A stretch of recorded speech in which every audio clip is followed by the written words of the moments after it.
Magandang tanghali po mga idol. Dito po kami ngayon sa 30th floor kung saan nagawa po ang aking tao, yung pamangkin ko, si Noel. Pinagtatanim ko po siya ng tridolite. Ito po ang crossmin po ang aming reserve po mga idol. Oh. Dito lang po aming kinabit.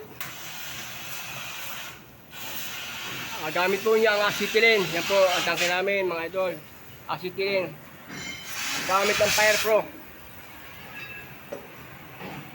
Yan ang work ng isang Fire Pro mga idol. Yan ang gawa po namin araw-araw dito. Yan po nagawa niya. Oh. Yan.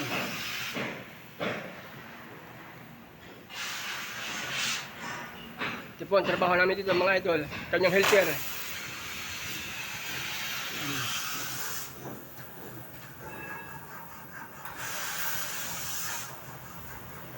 Ayan po.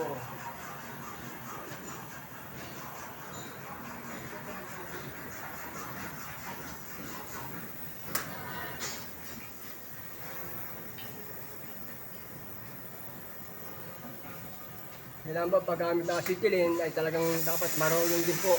Hindi po basta-basta ginagamit ang acetylene kung hindi po kayo marunong.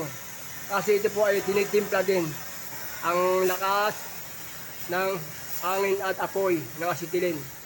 Kaya po yun ay dalawang klase. Isang apoy, isang gas.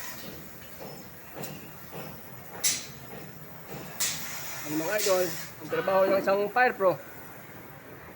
Yan po.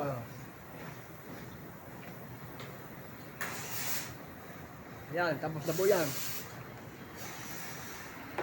Yan ang trabaho ng mga worker, araw-araw mga idol. Talagang masisipag talaga mga Pilipino, mga idol. Kasipagan, number 1 ng Pilipino, mga idol. Masipag, masinop, at kaya magtiis kahit sa hirap, sa hamon ng buhay, para mataguyod ang kinabukasan ng pamilya. Yan ang buhay namin dito sa Pilipinas, mga idol. Salamat po mga idol sa aking mga panonood yung mga long video ko. Salamat sa inyong suporta. Mga ka-OFW, CFC, mga ka-followers ko, salamat po sa inyo ng marami.